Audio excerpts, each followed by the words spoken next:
കേരളത്തിലെ രാഷ്ട്രീയ സാഹചര്യം 2026 നിയമസഭാ തെരഞ്ഞെടുപ്പിലേക്ക് നീങ്ങവേ പാലക്കാട് നഗരസഭയിലെ കോൺഗ്രസ് കൗൺസിലിനെതിരെ ഉയരുന്ന ലൈംഗിക പീഡന പരാതി രാഷ്ട്രീയ വൃത്തങ്ങളിൽ വലിയ ചർച്ചയായിരിക്കുകയാണ്. നിയമസഭാ തെരഞ്ഞെടുപ്പിന്റെ പശ്ചാത്തലത്തിൽ ഈ വിഷയം മുന്നണികൾക്കിടയിലുള്ള രാഷ്ട്രീയ പ്രതിവാദങ്ങൾക്ക് പുതിയ തലം നൽകിയിരിക്കുന്നു. സംഭവത്തിൽ കോൺഗ്രസ് നേതൃത്വത്തിന്റെ നിലപാടും പ്രതിപക്ഷ ആരോപണങ്ങളും പരിശോധിക്കുമ്പോൾ സങ്കീർണമായ ഒരു രാഷ്ട്രീയ ചിത്രമാണ് തെളിയുന്നത്.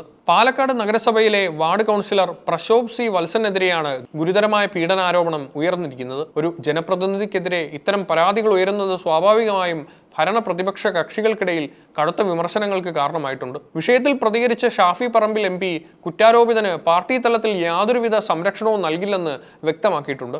പോലീസ് നിയമപരമായ നടപടികളുമായി സ്വതന്ത്രമായി മുന്നോട്ടു പോകാമെന്നും അന്വേഷണത്തിൽ രാഷ്ട്രീയ ഇടപെടലുകൾ ഉണ്ടാവില്ലെന്നുമാണ് അദ്ദേഹത്തിന്റെ ഔദ്യോഗിക നിലപാട്.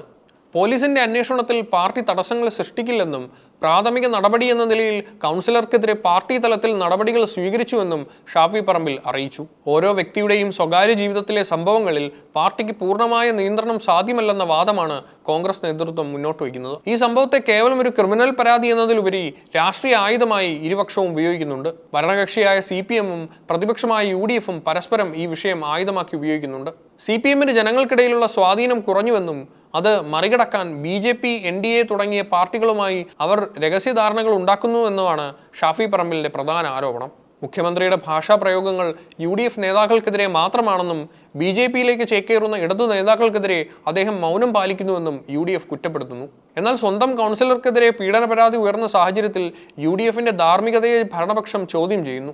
ജമാഅത്തെ ഇസ്ലാമി പോലുള്ള സംഘടനകളുമായി UDF-ന്റെ ബന്ധത്തെക്കുറിച്ചും ഗൗരവകരമായ ചർച്ചകൾ ഉയർത്താനാണ് CPM ശ്രമിക്കുന്നത്. 2026 നിയമസഭാ തെരഞ്ഞെടുപ്പിൽ പാലക്കാട് മണ്ഡലത്തിലെ ഫലം നിർണായകമാണ്. നടൻ രമേശ് പിഷാരടി പാലക്കാട് നിന്ന് നിയമസഭയിൽ എത്തുമെന്ന് ഷാഫി പറമ്പിൽ ആത്മവിശ്വാസം പ്രകടിപ്പിക്കുന്നുണ്ടെങ്കിലും നിലവിലെ വിവാദങ്ങൾ വോട്ടർമാരുടെ മനോഭാവത്തെ എങ്ങനെ സ്വാധീനിക്കുമെന്ന് കണ്ടറിയേണ്ടതുണ്ട്.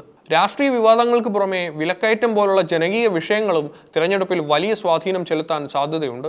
ഹോട്ടലുകളിൽ ചായയ്ക്കും ഭക്ഷണത്തിനും വില കൂടുന്നതും സാധാരണക്കാരുടെ സാമ്പത്തിക ബുദ്ധിമുട്ടുകളും വോട്ടർമാരെ സ്വാധീനിക്കുന്ന പ്രധാന ഘടകങ്ങളാണ്. പാലക്കാട്ടെ കോൺഗ്രസ് കൗൺസിലർക്കെതിരെയുള്ള പരാതി നിയമപരമായൊരു പ്രശ്നത്തിലുപരി കേരള രാഷ്ട്രീയത്തിലെ ചേരിതിരിഞ്ഞുള്ള പോരാട്ടത്തിന്റെ ഭാഗമായി മാറിയിരിക്കുകയാണ്. നിയമം അതിന്റെ വഴിക്ക് പോകുമെന്ന് നേതൃത്വം അവകാശപ്പെടുമ്പോഴും വരാനിരിക്കുന്ന തെരഞ്ഞെടുപ്പിൽ ഇതൊരു പ്രധാന ചർച്ചാ വിഷയമായി നിലനിൽക്കുമെന്ന് ഉറപ്പാണ്.